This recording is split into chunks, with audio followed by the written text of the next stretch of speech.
Lundi 25 mars 2013, il est 20h05. Donc je suis avec Reda. Donc nous sommes réunis pour notre émission qu'on a baptisée Sans langue de bois. On propose aux auditeurs de nous donner un nom s'ils en trouvent un plus accrocheur. Mais Sans langue de bois, c'est un nom qui nous a... On en a discuté, on a dit que c'était un nom parfait. Voilà. Donc Sans langue de bois du 25 mars. Donc je suis avec Reda. Donc on a souhaité parler de l'actualité française et internationale.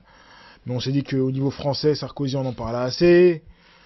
Qu'il y avait des thématiques qui étaient assez abordées et qu'on voulait un peu sortir de... Enfin sortir... Un peu innover. Et moi j'ai expliqué à Reda que la dernière fois quand il avait discuté, quand on avait parlé, j'avais été interpellé par sa thématique autour de l'emploi. Puisque Reda vendait un peu l'emploi comme si c'était quelque chose de simple. Enfin simple n'est pas le terme, mais comme s'il n'y avait pas... Comme s'il mettait un peu la crise de côté, c'était mon sentiment. Et donc Reda m'a dit qu'il était dispo pour développer un peu, de manière à ce que chacun comprenne bien le fond de sa pensée, même si le fond de la pensée, il faut toujours plusieurs moments de discussion pour en parler. Ah, bonsoir Reda, comment tu vas? Ça va, merci. Ok. Tranquillou. Tranquillou. Les températures remontent, ça va, ça te dit bien? Oh, les températures remontent, on est au printemps, mais il fait quand même froid, ça c'est dur, cet hiver-là, on a quand même souffert, mais bon, il fait encore froid quand même. Ok. En tout cas, la neige, a priori, elle revient pas. Ça, je sais pas, je suis pas monsieur ou madame Soleil, ça, je sais pas. Ok, c'est noté. Voilà. Donc, comme j'expliquais aux auditeurs, moi, la dernière fois, quand tu as discuté de l'emploi, je me suis dit, tous les types qui sont dans les statistiques de l'emploi, on dû se dire, mais pour qui il se prend ce type à nous dire qu'il n'y a pas de crise aujourd'hui en France? Donc, j'aurais souhaité que tu répondes à ces personnes, et puis à moi aussi, que tu développes un peu le fond de ta pensée. Alors oui, bon alors si ça heurtait certaines personnes, bon ça peut heurter, effectivement, on peut me dire non mais attends, pour qui il se prend ce mec, il regarde effectivement les statistiques, il donne sa propre opinion, mais moi c'est pas une opinion, c'est un regard plus ou moins rationnel que j'ai sur la vie de tous les jours. C'est vrai que on entend parler de crise, mais crise c'est un grand mot déjà, crise économique, crise financière, crise de l'emploi, qui dit crise financière dit crise de l'emploi. Mais moi je vais revenir effectivement pour rectifier, je vais essayer d'être le plus synthétique possible et le plus clair possible. En réalité, dans le monde du marché du travail actuellement, il y a la conjoncture de l'emploi, elle peut être faible dans certains domaines d'activité, notamment pour le BTP. En ce qui concerne le secteur tertiaire pour les cadres sup, cadres moyens, effectivement, il faut savoir que les budgets ont été gelés tout simplement parce que les employeurs font des restrictions budgétaires, même s'ils ont des dotations du niveau de l'État, donc ils essaient de faire des restrictions au niveau financier, au niveau comptabilité.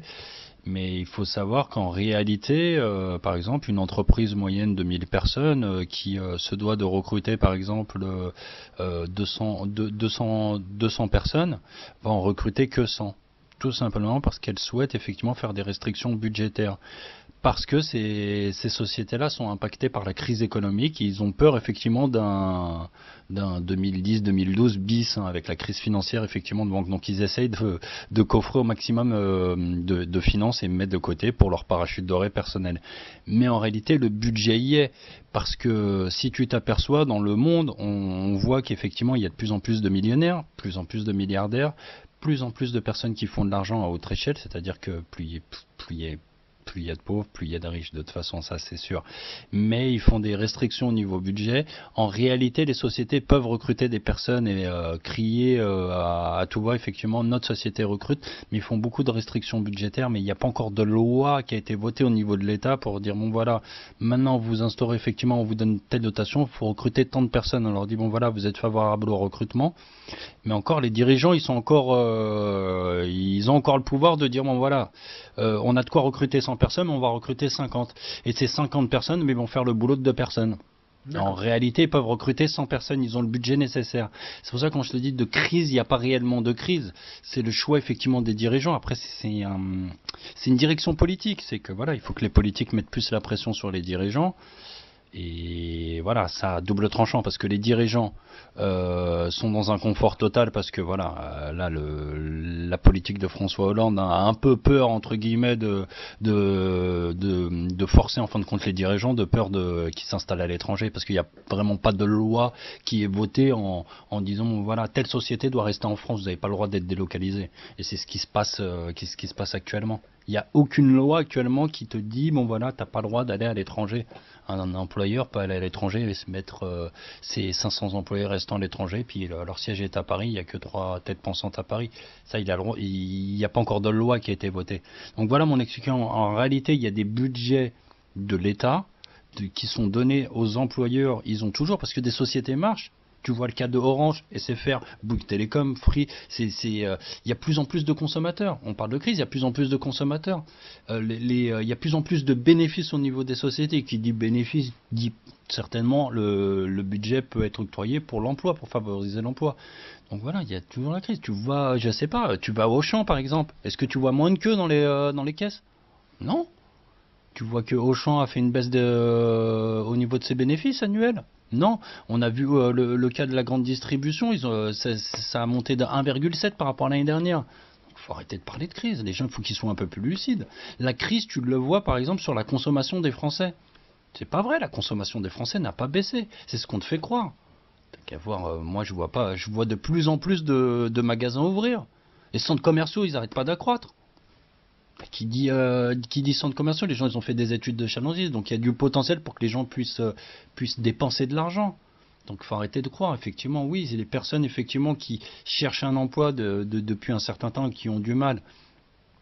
Mais il faut savoir, il faut penser à l'échelle nationale. C'est pas limité à un quartier, c'est pas limité à une ville, c'est un peu partout effectivement où il y a des personnes effectivement qui souffrent, mais il n'y a pas vraiment. Je pense que la crise a été vraiment orchestré pour moi. Ça a été, cette crise-là a été orchestrée pour, effectivement, c'est un hold-up. Voilà, on a voulu faire un coup de hold-up.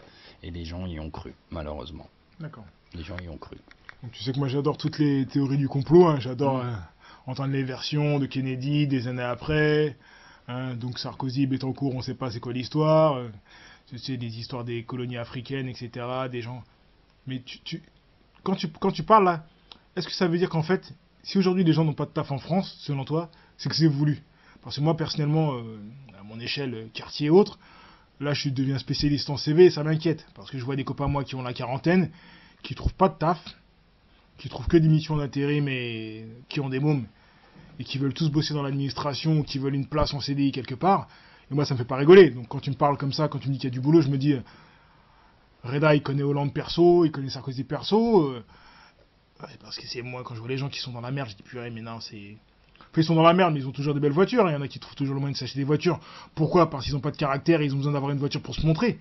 Mais dans leurs finances, c'est chaud, ils galèrent, leur môme, mais c'est sûr. Ils galèrent, c'est chaud, et ça, tu le verras pas parce que chacun a son orgueil. Mais tu me dis, quand tu me dis que tout ça est orchestré, ça veut dire.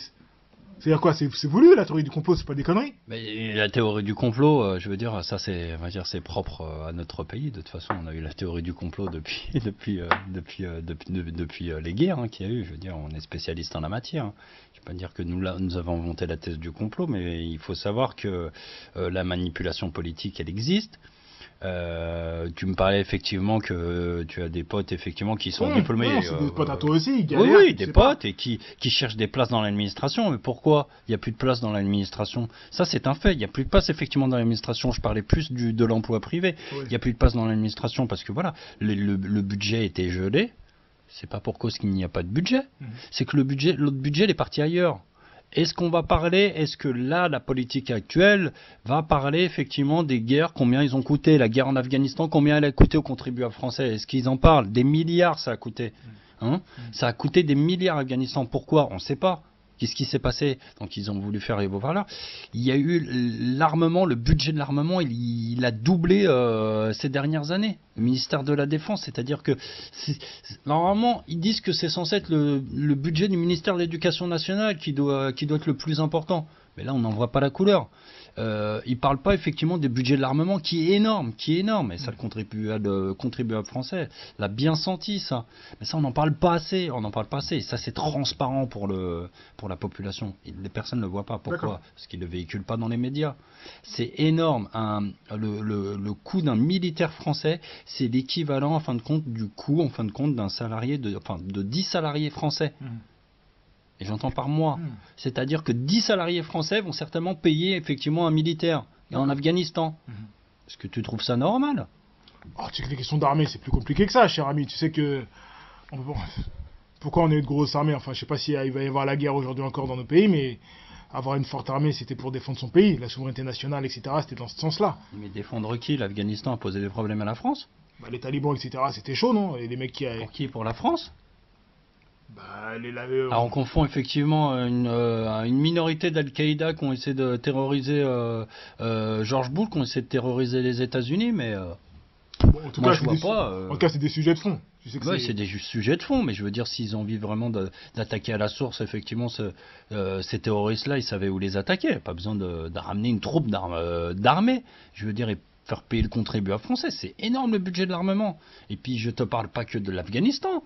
Il y a aussi des troupes qui sont un peu positionnées partout, des bases militaires françaises qui sont partout dans le monde, Nouvelle-Calédonie, Mayotte, La Réunion, des choses qui sont dans les îles. Ça coûte énormément, ça coûte énormément de pognon contribuable français. En tout cas, pour l'armée, on fera une discussion à un autre moment, puisque pour notre sans langue de bois, on s'est dit qu'on allait faire 15 minutes. Mais en tout cas, moi, ce qui m'importe, c'est la question quand même du boulot. Parce que moi, ça me fait pas rigoler, les gens qui sont dans la merde aujourd'hui. Moi, ça va, je fais de l'informatique. Toi, ça va, on est des intellos, entre guillemets. On arrive à... On a eu de la chance d'être bon à l'école, donc on arrive encore à sortir la tête de l'eau. Et on se la raconte pas. Mais comment on fait aujourd'hui pour le travail? Donc Sarkozy est passé. Hollande est passé, on est déçus. Si Reda, il prend le pouvoir, qu'est-ce qu'on fait? Il fait des contrats d'avenir? Il fait des emplois jeunes? Qu'est-ce qu'il fait? Parce que là... Mais j'entends ce que tu me dis, mais moi, le taf en France, ça me fait flipper, là. Les gens qui... Ça me fait flipper, marre. Non, mais je comprends. Mais si j'étais au pouvoir... Non, mais... Je sais pas, j'ai pas de plan là sur l'emploi. Mais une mesure que je ferais, si j'étais soi-disant, en fin de compte, engagé, entre guillemets... Si tu étais ministre des questions d'emploi... Ministre, déjà, je donnerais les pleins pouvoirs sous coup au monde syndicaliste. C'est très important parce qu'ils ont un impact dans les grandes sociétés, notamment des grandes PME de plus de 500 salariés. Je pense que le monde syndicaliste là retourne sa veste actuellement et ils n'ont pas assez de pouvoir et de force de persuasion vers les employeurs. Et j'ai l'impression qu'on les entend de moins en moins. Mais quand je te parle de syndicalistes, c'est-à-dire de la tête des syndicalistes, que ce soit la CFE-CGC, la CFDT, la CGC, il faut qu'à un moment donné, ils aillent au front. On les entend moins comme avant. C'est-à-dire qu'ils ont moins d'impact auprès des employeurs. C'est-à-dire qu'à un moment donné, ils ne demandent pas assez de comptes. On voit par exemple une société par exemple de plus de 1000 salariés. Comment se fait-il qu'ils ne demandent pas des comptes aux employeurs? Il y a un budget alloué pour le recrutement par exemple. Ils ne favorisent pas. Ça c'est aussi au travail aussi des syndics aussi. C'est très important. Le syndic, quand on entend syndic, c'est pas spécialement protéger un salarié déjà existant, un délégué du personnel. Ça ne se limite pas qu'à ça. Ça se limite effectivement à regarder la santé de la société et faire évoluer effectivement l'entreprise avec laquelle on est. Donc la question sans langue de poids, là la question sans langue de bois, pourquoi les syndicats ils n'ont pas de couilles? Pourquoi ils ont plus de couilles ou pas de couilles? Toi tu voudrais que Georges Marchais revienne, c'est ça? Non, mais parce que maintenant ils sont vieillots, maintenant il faut dire ce qu'il y a. Il faut à un moment donné qu'ils laissent leur place, les vieux là qui sont à la tête du syndicalisme. Ah mais ils connaissent, le vieux il y a la sagesse. Il y a la sagesse, à un moment donné il faut toujours passer la main. Il faut passer la main. L'élève peut dépasser le maître à un moment donné. Donc il faut passer la main. Certes, il y a peut-être moins de personnes engagées actuellement, on ne sait pas. Parce qu'on est peut-être aveuglé maintenant par une société de consommation où on essaie d'être aveuglé. On dit, de toute façon, quoi qu'il arrive, tu as beau crier, faire des démarches, faire des manifestations, ça ne marche pas. Tu peux crier. Mais non, il faut à un moment donné passer la main. Et surtout y croire. Les personnes qui sont engagées, il faut que ça soit un état d'esprit avant tout. Un état d'esprit avant tout. Si on veut protéger ça, le monde syndicaliste c'est très important en France. Et ça a un impact, auprès surtout de l'employeur qui est très énorme. Mais si ça ne suit pas derrière, ça sert à rien du tout. On a beau avoir une bonne entreprise avec un gros budget, s'il veut geler le monde de la finance, il le fera. Ok. Donc si tu étais ministre, président, 5 mesures fortes pour l'emploi. Pour l'emploi? Ouais. 5, juste 5. 5? Je reviens à l'emploi jeune. Enfin, l'emploi jeune, entre guillemets, je l'appellerais peut-être. Je t'ai même pas demandé de développer. Hein. Moi, je reviens à l'emploi jeune. Je donnerai un autre titre, mais je reviens à l'emploi jeune. Je reviens à l'emploi jeune parce que je pense que ça a été une réussite. D'accord. J'en suis témoin. D'accord. Ça a été une réussite pour pas mal de personnes qui étaient, entre guillemets, qui commençaient à être diplômées. Ça a été une sorte de tremplin parce qu'ils peuvent profiter, effectivement, de passer des formations. C'est important. Ok, emploi jeune. Deuxième chose, pour l'emploi. Une loi, une réelle loi. Pas une face cachée, qui oblige à recruter des personnes issues des quartiers défavorisés. J'entends bien, avec compétences égales. Mais une loi qui sanctionnera, mais qui fera mal au portefeuille de l'employeur. Ok. 1. Emploi jeune. 2. Une loi pour embaucher dans les quartiers. 3. Oh, une troisième loi, alors qu'est-ce qu'on pourrait mettre comme troisième loi? Réduire le budget de l'armement. D'accord. Pourquoi tu t'es arrêté sur l'armement plutôt que sur un autre ministère? Non, parce que pour C'est moi, l'armement là, pour toi qui est grave. ouais, pour moi, ça n'a aucun sens, l'armement. D'accord. Je suis pour le pacifisme, je suis dans un monde, je vois pas pourquoi effectivement si effectivement on n'a pas d'incident diplomatique avec d'autres pays, pourquoi effectivement on achèterait des armes C'est noté. de C'est noté. milliards d'euros. Donc Je veux plus que Dassault ils prennent son oseille, c'est noté. 4e. Développer, favoriser, surtout favoriser les entreprises en fin de compte francophones, enfin des pays francophones surtout, et faire effectivement des échanges avec les pays africains, c'est très important. Société française en Afrique, avec une mixité entre expatriés français et africains qui vivent sur place. D'accord. Ok. 4, très bien, parfait. Et un 5e, t'es bon, hein, t'es bon. Hein. Non, un cinquième. Un cinquième, surtout un cinquième, c'est dire la vérité. C'est important. Dire la vérité au peuple, c'est-à-dire montrer vraiment le cahier des charges de l'État, c'est important. Mais le départ, pas après les élections, avant les élections. C'est important. Ok. C'est comme l'exemple, je prends la petite échelle. Par exemple, si je me présente à la mairie de Gentilly, avant, je dirais, il n'y a que 50 logements disponibles. Et je vais vous montrer par preuve qu'il y a 50 logements disponibles. Donc les 1500 demandes de logement, je ne pourrais pas arranger tout le monde. Ou je ne pourrais pas effectivement donner un appartement à tout le monde. Oui, mais le souci, je te réponds tout de suite, moi, en tant qu'habitant, je te dis, mais les chiffres, monsieur, je sais comment vous pouvez les manipuler, les chiffres. Vous nous faites à toutes les sauces, vous nous faites des courbes, des stats. Les chiffres, ça va rien dire pour moi, puisque vous êtes un spécialiste des chiffres. Ah, mais moi, ça sera par A plus B que je démontrerai les chiffres, puisque je ne serai pas élu. Donc à partir du moment où je ne suis pas élu, je ne vois pas pourquoi je vous mentirais. Je pourrais vous mentir en vous disant, bon voilà, vous pouvez avoir 150, 200 logements, je pourrais vous avoir un logement. Je dis non, il n'y a que 50 logements disponibles. Tu veux pas être élu, toi. Justement, ça sera effectivement la vérité sans langue de bois. C'est noté, parfait. Bonne conclusion pour moi, je sais pas si tu as autre chose à ajouter.